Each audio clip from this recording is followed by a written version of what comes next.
Baik, selamat pagi Ibu.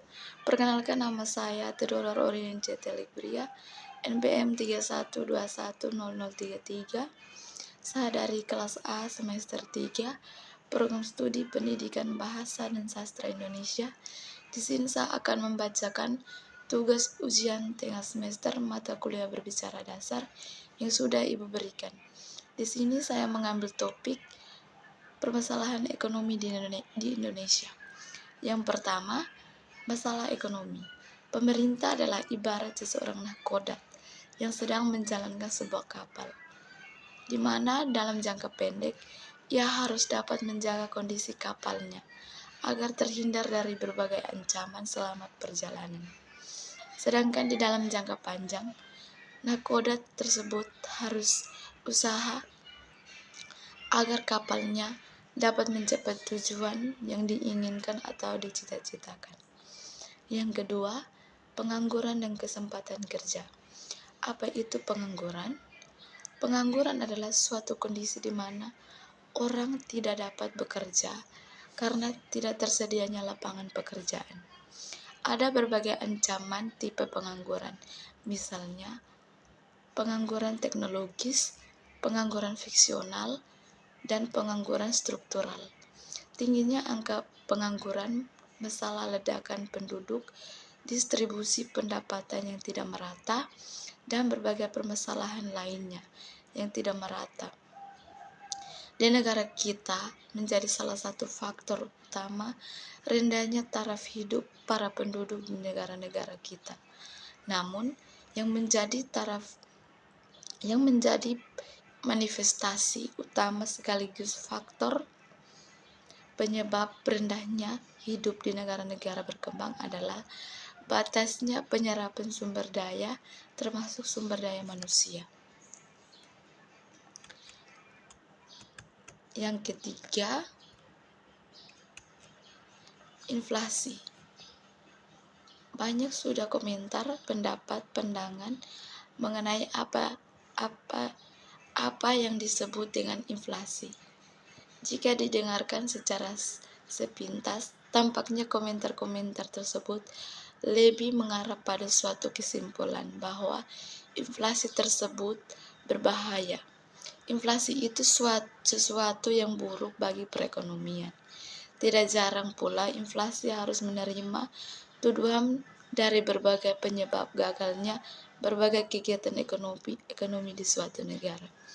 Beberapa poin mengenai inflasi, bahwa inflasi ini terjadi karena ada dua faktor, yaitu faktor yang pertama diwarnai kenaikan harga-harga komoditi secara umum, atau dapat dikatakan hampir setiap komoditi mengalami kenaikan.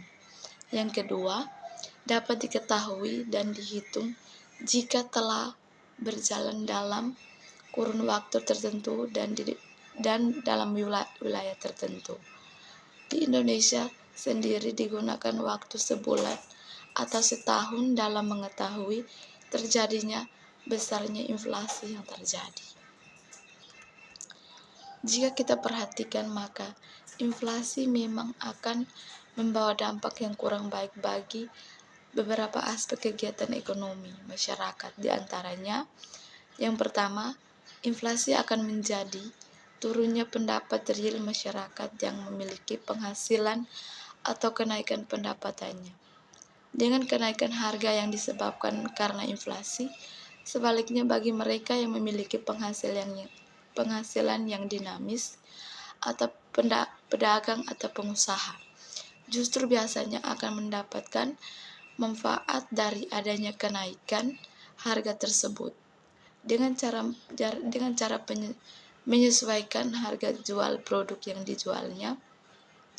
Dengan demikian, pendapatannya yang mereka memperoleh pun secara otomatis akan menyesuaikan dan tidak jarang dapat berprestasi yang lebih besar.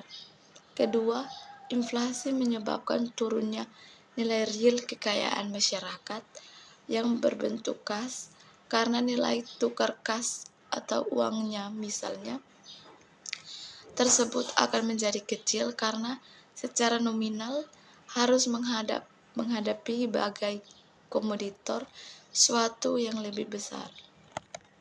Yang ketiga, inflasi akan menyebabkan nilai tabungan masyarakat menjadi turun, sehingga orang akan cenderung memilih menginvestasikan uangnya dalam aktiva yang lebih baik daripada menabungkan ke bank. Dengan gejala ini, tentulah akan menggoyahkan dunia perbankan sebagai salah satu sumber memperoleh dana yang cukup penting di Indonesia. Bagian yang terakhir, kemiskinan. Kemiskinan adalah keadaan di mana terjadinya ketidakmampuan untuk memenuhi kebutuhan dasar seperti makanan, pakaian, tempat berlindung, pendidikan, dan kesehatan. Kemiskinan dan disebabkan oleh kelangkaan alat memenuhi kebutuhan dasar ataupun sulitnya akses terhadap pendidikan dan pekerjaan. Kemiskinan merupakan masalah global. Sebagai orang memahami istilah ini secara subjektif dan komparatif, sementara lainnya melihatnya dari segi moral dan evaluatif dan yang lain sebagainya. Memahaminya dari sudut ilmiah yang telah mapan, kemiskinan dipahami dalam berbagai cara. Pemahaman utamanya mencakup 3 bagian, yaitu gambaran kekurangan materi yang pertama, yang biasanya mencakup kebutuhan pangan sehari-hari, sandang, perumahan, dan layanan kesehatan. Kemiskinan dalam arti ini dipahami sebagai situasi kelangkaan barang-barang dan pelayanan dasar. Gambaran yang kedua tentang kebutuhan sosial, termasuk keterkecilan sosial, ketergantungan, dan ketidakmampuan untuk berpartisipasi dalam masyarakat. Hal ini termasuk pendidikan dan informasi. Pendidikan terkecil sosial biasanya dibedakan dari kemiskinan karena hal ini mencakup masalah-masalah politik dan moral dan tidak dibatasi pada bidang ekonomi. Yang ketiga, gambaran tentang kekurangannya. Penghasilan dan kekayaan yang memadai.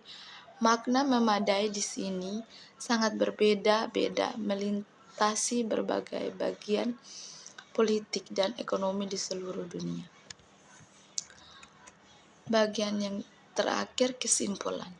Dari penjelasan di atas dapat disimpulkan bahwa masalah yang timbul di tengah masyarakat adalah masalah perekonomian, masalah pengangguran, dan masalah kesempatan, inflasi, kemiskinan, dan lain sebagainya.